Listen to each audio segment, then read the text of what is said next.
ഇന്നലെ എനിക്ക് വാട്സപ്പിൽ ഒരു വോയിസ് മെസ്സേജ് വന്നായിരുന്നു, ഒരു അൺനോൺ നമ്പർ എന്നാണ്. ആ വോയിസ് മെസ്സേജ് ഞാനൊന്ന് കേൾപ്പിച്ചു തരാം. ഹലോ ഡാനിഷ്മാൻ സാർ, ഞാൻ ജിമ്മില് ബിഗിനറാണ്. കഴിഞ്ഞ ദിവസം ഞാൻ അപ്പർ ബോഡി വർക്കൗട്ട് ചെയ്തായിരുന്നു. അതിനുശേഷം ചെസ്റ്റും ട്രൈസെപ്സും ഒക്കെ ഒരു പെയിൻ ഉണ്ടായിരുന്നു. ഇന്നലെ ലോവർ ബോഡി വർക്കൗട്ട് ചെയ്തപ്പോഴും ലെഗിനും ഒരു പെയിൻ ഉണ്ടായിരുന്നു. അപ്പൊ ഞാൻ ട്രെയിനറിനെ ചോദിച്ചപ്പോൾ ട്രെയിനർ പറഞ്ഞത് അത് കോമൺ ആണ്, വലിയ കാര്യമൊന്നും ഇല്ല എന്ന് പറഞ്ഞു. പക്ഷെ ഇങ്ങനെ എന്തുകൊണ്ടാണ് ഇങ്ങനെ പെയിൻ വരുന്നത് എന്ന് അതിന് പ്രത്യേകിച്ച് വല്ല കാരണമുണ്ടോ, അതേപോലെ കുഴപ്പമാണോ, അതൊന്ന് പറഞ്ഞു തരാൻ പറ്റുമോ?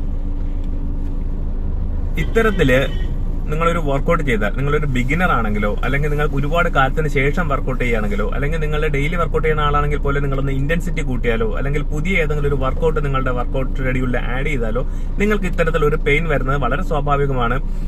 ഇത് എന്തുകൊണ്ടാണെന്ന് പലർക്കും അറിയില്ല. അതെന്താണെന്ന് ഞാൻ ഈ വീഡിയോയിൽ പറഞ്ഞുതരാം.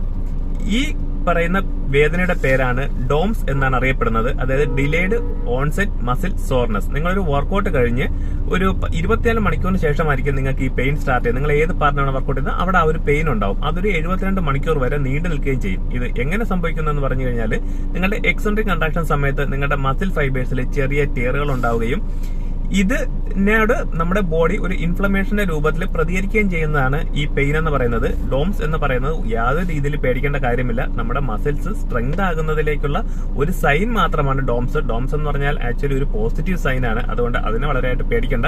ഇനി ഡോംസ് ഒരുപാട് കാലം നീണ്ടു നിൽക്കുന്നെങ്കിൽ മാത്രം, 4-5 ദിവസം കഴിഞ്ഞിട്ട് പോയില്ലെങ്കിൽ മാത്രം നമ്മൾ അതിനെ പറ്റി കൂടുതൽ വറീഡ് ആയാൽ മതി. അല്ലെങ്കിൽ അതൊരു പോസിറ്റീവ് ഉള്ള സൈൻ ആണ്. മറ്റു ചില ഡോംസ് ലവേഴ്സിനോട് എനിക്ക് പറയാനുള്ളത്, ഡോംസ് വന്നില്ല എന്നുണ്ടെങ്കിൽ ഞങ്ങൾ ചെയ്ത വർക്കൗട്ട് അത്ര പ്രോപ്പർ ആയില്ല എന്ന് ചിന്തിക്കുന്ന ഡോംസ് ലവേഴ്സും ഉണ്ട് ജിമ്മുകളിൽ. പക്ഷെ അങ്ങനെയൊന്നുമില്ല. നിങ്ങൾക്ക് ഡോംസ് വന്നാലും വന്നില്ലെങ്കിലും നിങ്ങൾ ചെയ്യുന്ന വർക്കൗട്ട് പ്രോപ്പർ ആയിട്ടാണ് എന്നുണ്ടെങ്കിൽ നിങ്ങൾക്ക് ഉറപ്പായും റിസൾട്ട് കിട്ടുക തന്നെ ചെയ്യും. ഇനി ഇത്തരത്തിൽ വരുന്ന ഡോംസ് എങ്ങനെ നമുക്ക് കുറയ്ക്കാം എന്ന് കൂടി ഞാൻ പറഞ്ഞുതരാം. അതിന്റെ ഒരു ഇന്റൻസിറ്റി കുറയ്ക്കാനുള്ള ഏക മാർഗം എന്ന് പറഞ്ഞാൽ നിങ്ങൾ പ്രോപ്പറായിട്ട് വാമപ്പ് ചെയ്യുക, വർക്കൗട്ടിന് ശേഷം നല്ല കൂൾ ഡൗൺ ചെയ്യുക, നിങ്ങൾ സ്ട്രെച്ചസ് ചെയ്യുക, നിങ്ങൾ നല്ല ഹൈഡ്രേറ്റഡ് ആയിരിക്കുക, നിങ്ങൾ റെസ്റ്റ് എടുക്കുകയൊക്കെ ചെയ്തു കഴിഞ്ഞാൽ ഈ ഡോംസ് ഉണ്ടാകുന്ന ഇന്റൻസിറ്റി കുറയും. ഈ ഡോംസിന്റെ ഇന്റൻസിറ്റി എന്ന് പറയുന്നത് പലർക്കും പല രീതിയിലാണ്. ചിലർക്ക് വളരെ ഹെവി ആയിട്ട് ഡോംസ് വരുന്ന ആൾക്കാരുണ്ട്, ചിലർക്ക് ഡോംസേ വരാത്ത ആൾക്കാരുണ്ട്. സോ അതൊരു പ്രശ്നമുള്ള കാര്യമല്ല. നിങ്ങൾക്ക് വളരെ ഈസി ആയിട്ട് ഇഗ്നോർ ചെയ്ത് കളയേണ്ട ഒരു കാര്യം മാത്രമാണ് ഡോംസ്. അപ്പോൾ നിങ്ങൾക്ക് ഡോംസ് എന്താണെന്ന് മനസ്സിലായെന്ന് തോന്നുന്നു.